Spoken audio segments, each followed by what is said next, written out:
Holy Gospel this evening is from the 13th and 14th chapters of Mark.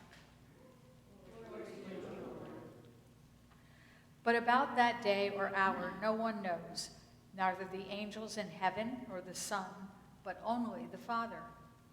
Beware, keep alert, for you do not know when the time will come. It is like a man going on a journey, when he leaves home and puts his slaves in charge, each with his work, and commands the doorkeeper to be on the watch. Therefore, keep awake, for you do not know when the master of the house will come, in the evening or at midnight or at cockcrow or at dawn. Or else he may find you asleep when he comes suddenly. And what I say to you, I say to all, keep awake.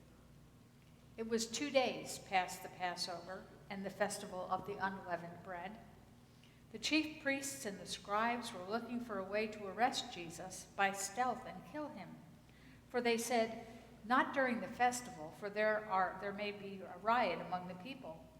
When Judas Iscariot, who was one of the 12, went to the chief priests in order to betray him, when they heard it, they were greatly pleased and promised to give him money. So they began to look for an opportunity to betray him. The Gospel of the Lord. Praise to you, O Christ. Please be seated.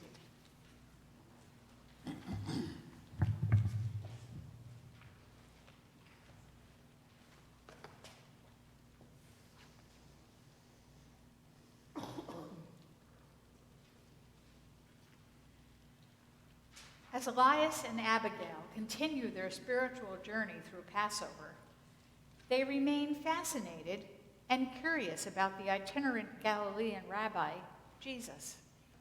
They became aware of him when his disciples came and borrowed their donkey, saying only that the Lord had need of it.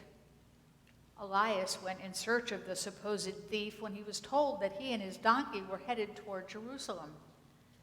There Elias saw a sight he did not expect. The man, Jesus, riding on his donkey, was being exalted as a conquering hero. Palm branches and cloaks were being laid down before him. Elias was awestruck and became determined to learn more about this man. As Passover was almost upon them, the couple left for their annual pilgrimage to Jerusalem. They find the city abuzz with talk about this strange man, Jesus, and the talk becomes even more widespread when chaos erupts in the temple. The Galilean rabbi has thrown over the tables of the money changers, upsetting centuries of Jewish law and tradition. Elias and Abigail are fearful of what might be on the horizon for Jesus. As the week continues, Elias and Abigail follow the rabbi to hear him speak. They stay in the back of the crowd because Abigail is afraid there might be trouble. That is when they overhear some Pharisees and Sadducees plotting to catch Jesus in compromising situations by tricking him with difficult theological questions. Should Jews pay taxes to Rome? If a widow marries her deceased husband's brother 7 times, which man should she spend eternity with? Difficult and even awkward questions. But Jesus does not fall into their traps. He answers the way he always does, with love, grace, and the understanding of his Father's will. This evening, we find Elias and Abigail on their way to the temple to hear Jesus teach. Abigail, why are you in such a hurry? Jesus is teaching at the temple again today. I don't want to miss a word. Hurry, Elias. Perhaps today we can get a place near the front of the crowd.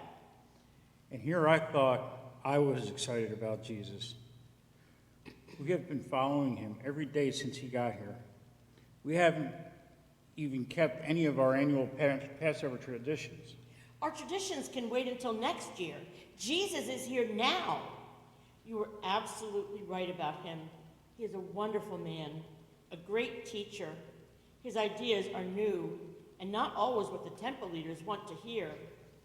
They make so much sense, but I do wish he wouldn't upset the leadership so badly.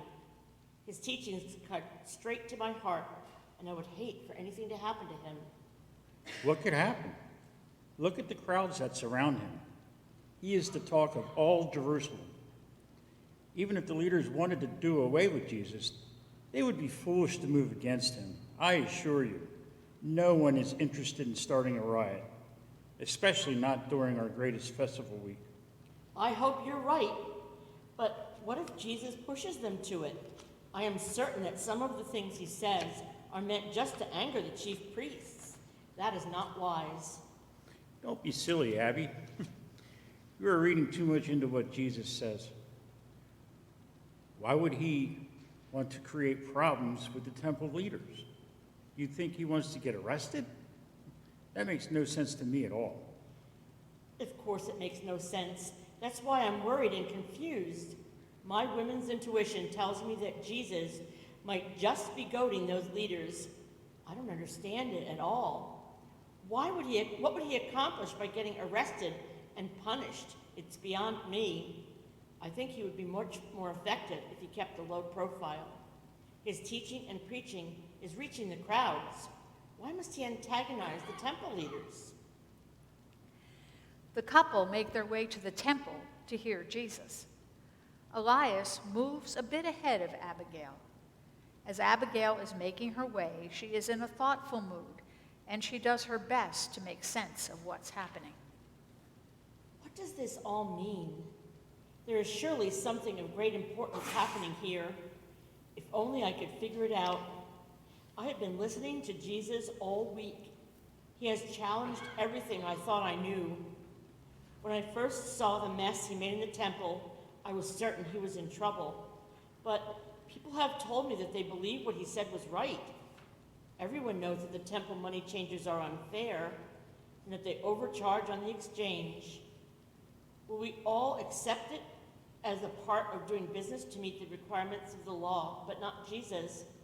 He not only upset their tables, but the men who worked there too. And then, those pompous temple leaders. I know Elias wants me to watch my tongue, but it's true and we all know it.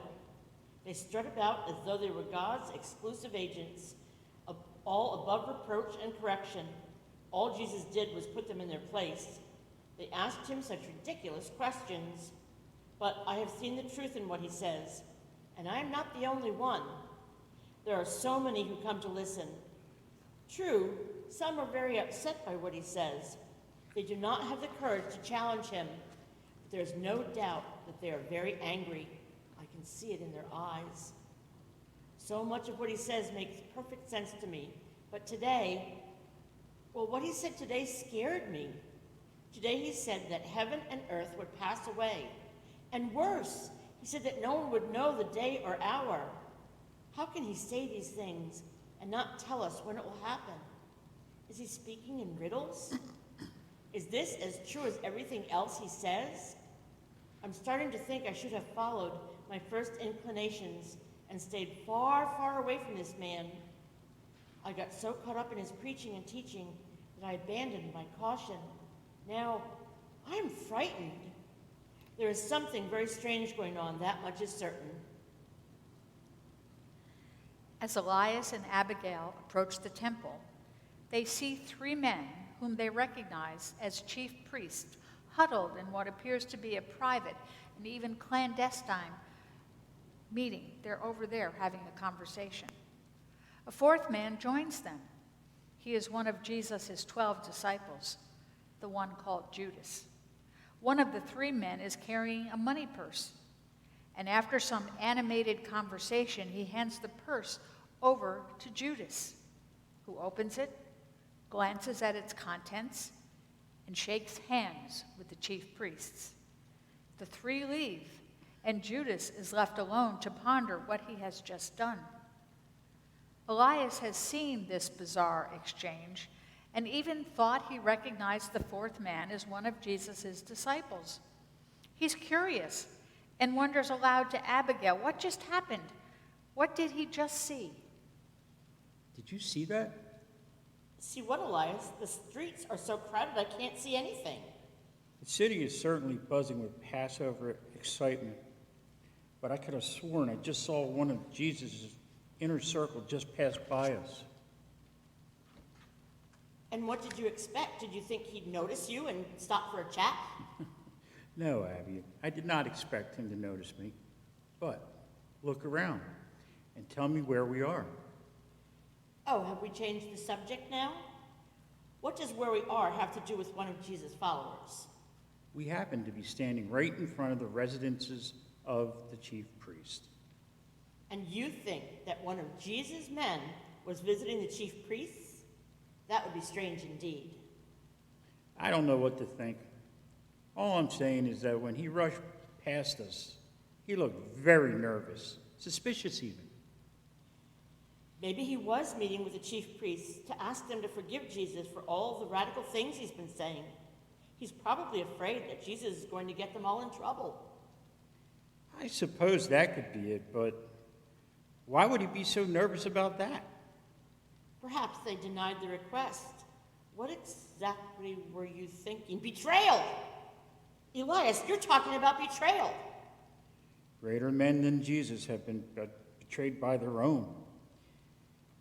He's making quite a fuss, Abby, and his followers must feel that they are at risk. I won't believe it. You've heard Jesus speak. Could you betray him? I could never. And you've only just met him this week.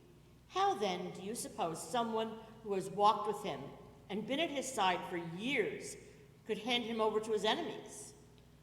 Of course, you're right. It makes no sense at all. I'm sure there is a logical explanation. If Jesus' enemies want to bring him down, they're going to have to do it without any inside help. I will say this, my dear, this is turning into a most remarkable Passover. It certainly is, and one that I won't soon forget. Elias and Abigail enter the temple, but their fear and confusion enter with them.